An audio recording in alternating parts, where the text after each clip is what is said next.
کہ جہاں نام مصطفیٰ، ذکر مصطفیٰ، اور جہاں نور سیرت مصطفیٰ کی تجلی ہوگی، ممکن نہیں ہے کہ وہاں شیطان ٹھہر سکے۔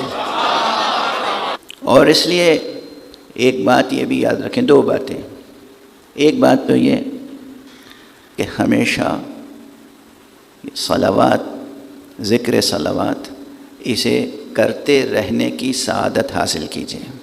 اس وقت تو آپ سب حضرات نے مل کے صلوات پڑھی، میں یہ عرض کر رہا ہوں کہ روزانہ آپ کا کوئی دن خالی نہ جائے، کم سے کم ایک تسبیح صلوات کی پڑھا کریں، جس میں 7 منٹ لگتے ہیں، صرف 6 یا 6.25 منٹ، 7 منٹ۔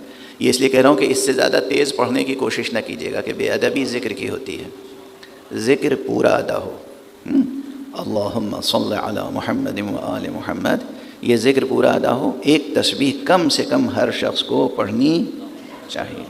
یہ وہ نماز مودت ہے جس میں وضو بھی شرط نہیں ہے،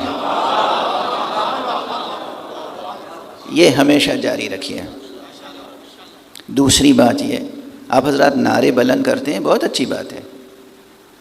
دشمنان خدا کو لرز براندام کرنے کے لیے نعرے حیدری سے بڑا کوئی اسلحہ نہیں ہے ہمارے پاس، لیکن یہ جو ذکر ہے صلوات، مجلسوں میں یہ کم نہ ہونے پائے۔ ہماری مجلسوں میں، محفلوں میں جب بھی نام گرامی سرکار رسالت مآب زبان پر آئے، یا سنیں آپ کسی سے، یا کتاب پڑھ رہے ہیں، پڑھیں آپ، نام گرامی پیغمبر نظر سے گزرے، فوراً آہستہ سے صحیح مگر صلوات پڑھنی چاہیے۔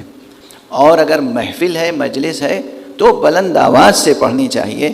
یہ بات بالکل اچھی نہیں ہے کہ آپ حضرات صلوات کم پڑھتے ہیں، اور پڑھتے ہیں تو آہستہ سے پڑھتے ہیں، ایسا لگتا ہے کہ کوئی بہت سنگین وزین ذکر ہے جس کا بار نہیں اٹھا پا رہے ہیں۔ نہیں، یہ وہ لطیف ترین اور عظیم ترین ذکر ہے کہ اگر یہ ذکر کرتے رہے آپ تو زندگی کے تمام سنگین ترین مصائب کو بھی برداشت کر سکتے ہیں۔ اس ذکر کو سبک نہ سمجھیں، سبک نہیں ہے یہ ذکر، مختصر ہے، لطیف ہے، وزین ہے اور عظیم ہے۔ مجھ سے اکثر لوگ دعا پوچھتے ہیں، اٹھتے بیٹھتے، پریشانیاں ہیں، زندگی کی پریشانیاں کسی نہیں لاحق ہیں، چھوٹا ہو یا بڑا، کوئی کہیں بھی ہو۔ مجھے وہ ایک شعر یاد آتا ہے مرحوم پروفیسر اعزاز افضل صاحب کا۔ وہ شعر یہ ہے کہ زمین کی طرح مبتلا ہیں سب اپنے اندر کے زلزلے میں،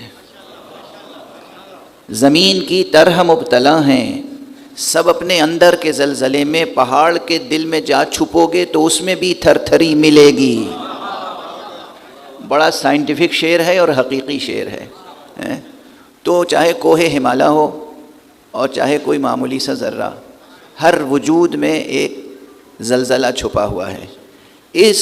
ان تمام زلزلوں میں جو ذکر مبارک انسان کی کشتی کو ڈوبنے سے بچا سکتا ہے وہ ذکر صلوات ہے۔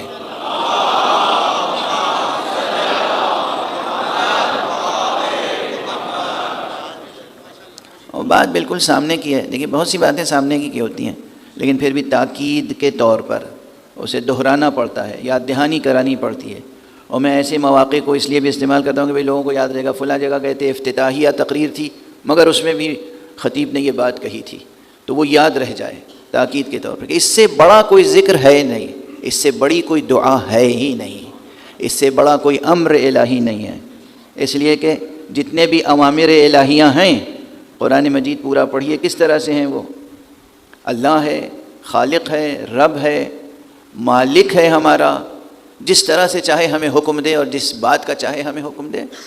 چنانچہ اس نے احکامات صادر فرمائے ہیں، اس کے اوامر ہیں، نواہی ہیں، یہ کرو، یہ نہ کرو، تم نماز پڑھو، تم روزہ رکھو، تم حج کو جاؤ، تم عمرہ کرو، خمس دو، زکوٰۃ دو، صدقات دو، یہ کام نہ کرو، یہ کام نہ کرو، کرو اور نہ کرو، یہ احکام ہیں اس کے۔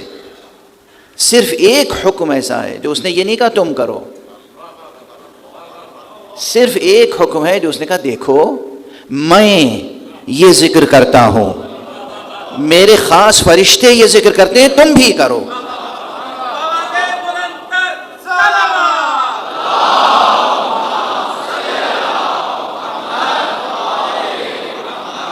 تو اس سے بڑا کوئی ذکر ہوگا؟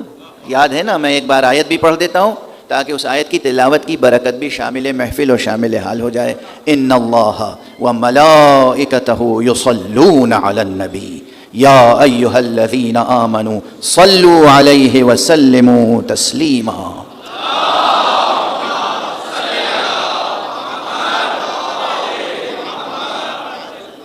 اس ذکر مبارک کی حرمت ہے، عظمت ہے، تاثیر ہے، آثار ہیں.